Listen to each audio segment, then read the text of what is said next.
एक मुल्क के निर्माण में 76 साल कोई बड़ा टाइम नहीं है। एक इंसान की उम्र जो है 60 साल 80 साल होती है, तो एक मुल्क के निर्माण में 76 साल बहुत नहीं है। और उत्तर प्रदेश जहाँ पर हम लोग बैठे हैं, यहाँ पर लगभग 27 साल में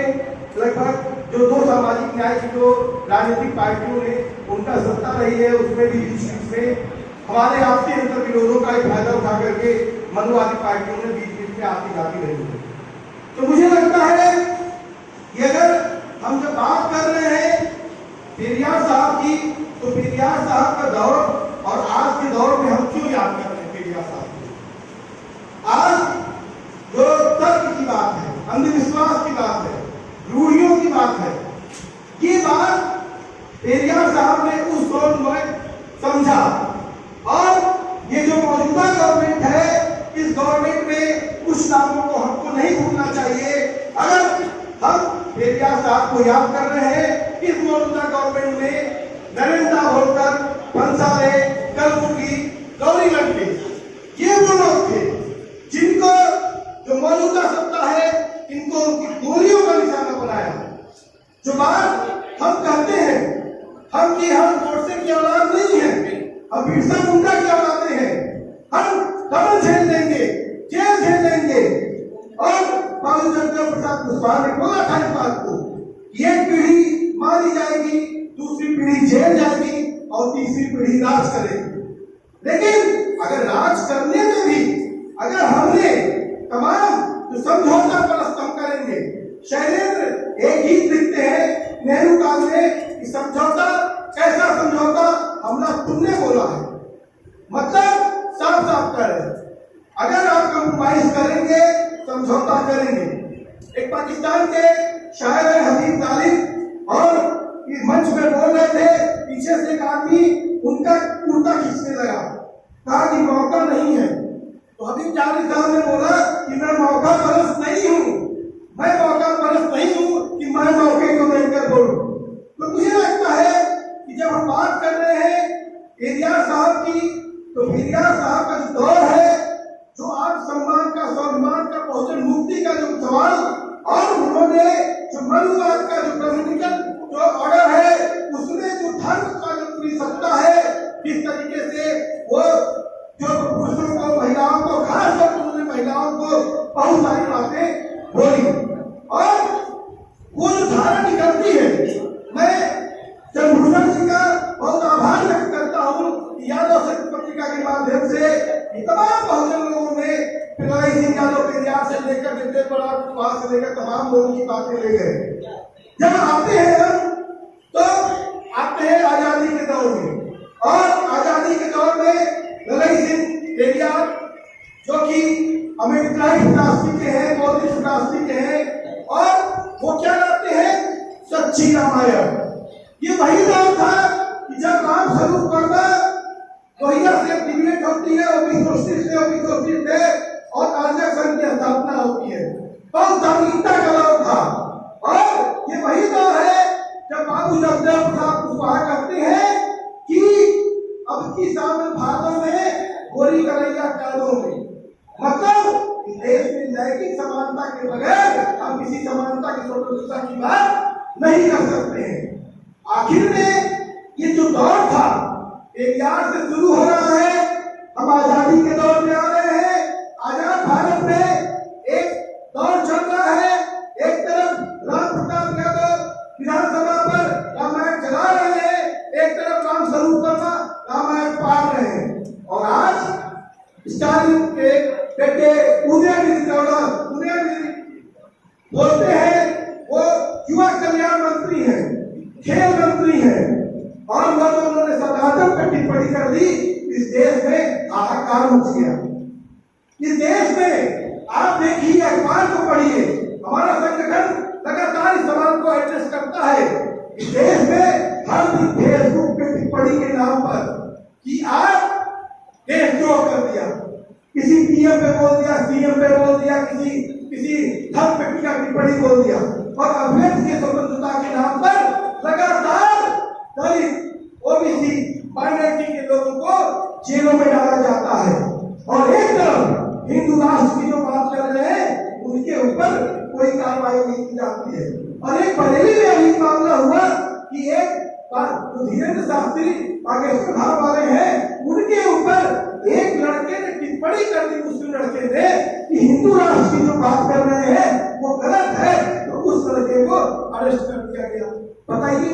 एक आदमी हिंदू राष्ट्र की खुलेआम बात कर रहा है, उस पर कोई कार्रवाई नहीं, और एक आदमी जो इस बात पे बात कर रहा है कि संवैधानिक दृष्टिकोण से आप गलत कर रहे हैं, उसको जेल भेज दिया जाता है। अभी चंद्रभूषण जिस बात को कह रहे थे,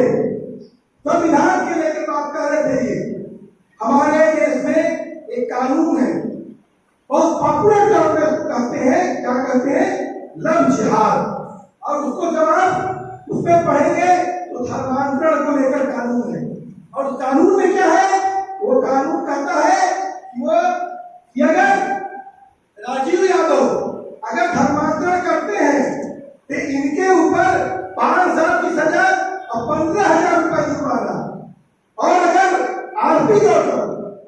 ये अगर धर्मांतरण करते हैं इनको 10 साल की सजा और 25,000 जुर्माना। मतलब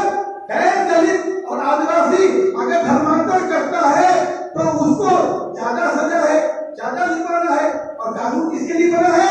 मुसलमान के लिए। सब लोग ताली पीटते हैं, बहुत बढ़िया, मियां जो है हिंदू की लड़की के लेकर भाग रहा था, योगी जी बड़ा अच्छा काम किए, योगी जी को बुलडोजर भी चलवा दिए, और बुलडोजर में हम लोग ताली बजाते हैं। हम सब कहते हैं कि हम साफ तौर पर कहते हैं कि जब बहुजन यूनिटी की बात होती है, भैया जी ने जिस बात को बोला कि सरसों पाने वाली गाय पिछले पावे सोने साथ, और जगदेव बाबू कुछ बात बोलते हैं, इस बात को बोलते हैं कि 100 में 90 शोषित, 90 भाग हमारा, धन धरती राजपाट पे 90 भाग हमारा। और मानव काशीराम जी बोलते हैं 1585। मतलब हम स्टेप टू स्टेप आगे बढ़ रहे हैं, लगातार बढ़ रहे हैं, और लगातार चीजें चल रही हैं। लेकिन आखिर में क्या हो गया, बीच में लगातार हमारे पास सत्ता रही, और सत्ता में जब आते हैं तो कई बार हम भूल जाते हैं विचार की प्रक्रिया को। हम मानते हैं निश्चित तौर पर रोजगार का सवाल एक अहम सवाल है, लेकिन अगर रोजगार का सवाल भी देश में हल होगा तो विचार प्रक्रिया से हल होगा। जो लोग कहते हैं कि आरक्षण को आप खत्म कर लीजिए, आरक्षण विरोधियों का एक तर्क है, हम कहते हैं ला दीजिए एक ऐसी व्यवस्था जो बिना आरक्षण के इस देश के आदिवासियों को, इस देश की बहुजन है, जो आवाम है, दलित है, ओबीसी है, उनको उनका हक हकूक इंसान दिलवा दे। हम कहते हैं कि आप खत्म कर दीजिए जातियों को, हिंदू को खत्म कर दीजिए, क्या जरूरत है इस बात की जो है। लेकिन आप कहेंगे नहीं, जाति को बनाए रखेंगे, और जब आप अपने हक अधिकार की बात करेंगे तो वो कहेंगे कि आपको जातिवादी है। आज मैं इस बात को कह रहा हूँ कि आज कितनी चिंता पूरे उत्तर भारत में, पूरे देश में मनुवाद को लेकर जो बहस हुई, आमतौर पर ये बहस पांचेर के साथी हमारे लगातार करते रहे हैं, लेकिन ये बहस पोस्ट पॉलिटिकल सोशल डिस्कोर्स से गायब हो गई थी। लेकिन एक घटना हुई हैदराबाद यूनिवर्सिटी में रोहित वेमुला एक छात्र जिसको आत्महत्या करने पर मजबूर होना पड़ा, और जब वो छात्र ने आत्महत्या करने पर मजबूर हुआ तब जाकर इस देश में जो पूरा मनुवाद पे एक गंभीर बहस हुई, और वो बहस आज कहां तक जा रही है, 2 अप्रैल 2018। मैं साफ कह रहा हूं, इस मौजूदा गवर्नमेंट में 2024 का सामने चुनाव है, मौजूदा गवर्नमेंट ने 2 अप्रैल 2018 एक ऐसी तारीख है, उत्तर प्रदेश में 13 नौजवान हमारे शहीद हो गए। SC/ST एक्ट को जब कमजोर करने का इस देश में प्रयास किया गया, और इस देश में उसके बाद क्या हुआ, प्रचार करना चाहता हूँ कि उसके पहले इस देश में लोग कहते थे यही मोदी जी है, योगी जी है, लोगों को डर लगता था। लेकिन 2 अप्रैल 2018 को के बाद इस देश में हमारी माइनॉरिटी की माताएं बहनें, जिनको कहते थे लोग घर में छुपा के रखते हैं, वो कौन क्या लेके खड़े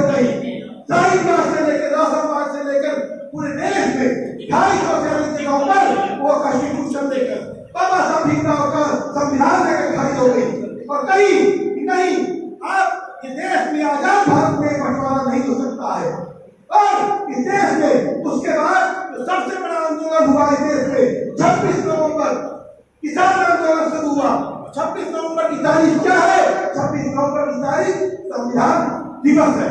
और 13 महीने का बड़ा आंदोलन हमारे सामने खड़ा हुआ। तो मैं इस बात को कहना चाहता हूँ,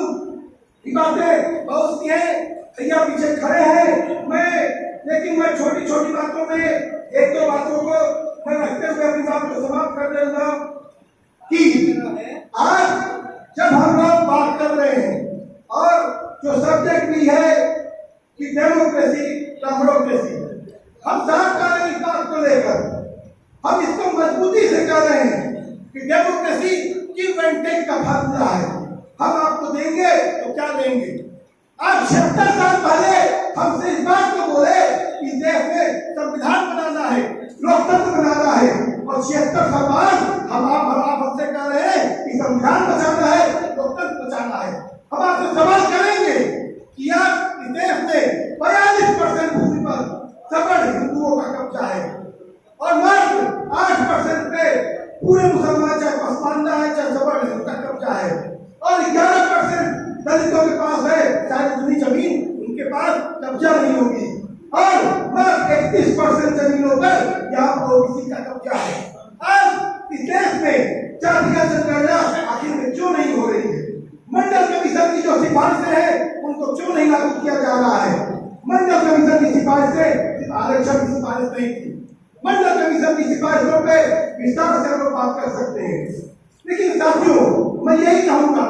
कि आने वाले दिनों में हमको इस देश को लेकर एक तार्किक तरीके से सोचना पड़ेगा। हमको अपने इतिहास के पन्ने पर पलटना पड़ेगा कि आखिर में रामस्वरूप वर्मा, चंद्रशेखर कुशवाहा, दलाई सिंह बिरजर, बाबा साहब अम्बेडकर की जो विरासत थी, आखिर में उसमें जो वैचारिकता का भाव था, कहीं उस वैचारिकता का भाव कहीं कमजोर तो नहीं हुआ, कहीं हम सत्ता की आकट में डूब कर ये तो नहीं भूल गए कि विचार की प्रक्रिया पे हमने इस देश में जो अधिकार पाना था वो अधिकार को हम खो रहे हैं। तो मुझे लगता है कि मैं ज्यादा भैया को है पीछे और साथियों को बात रखनी है और मैं एक सोचने समझने के लिए आपके बीच में सीखने के लिए आया हूँ और बहुत सारी चीजें सीखने को मिली और मैं यही कहूँगा कि आज जहाँ पर आप बैठे हैं ये इलाका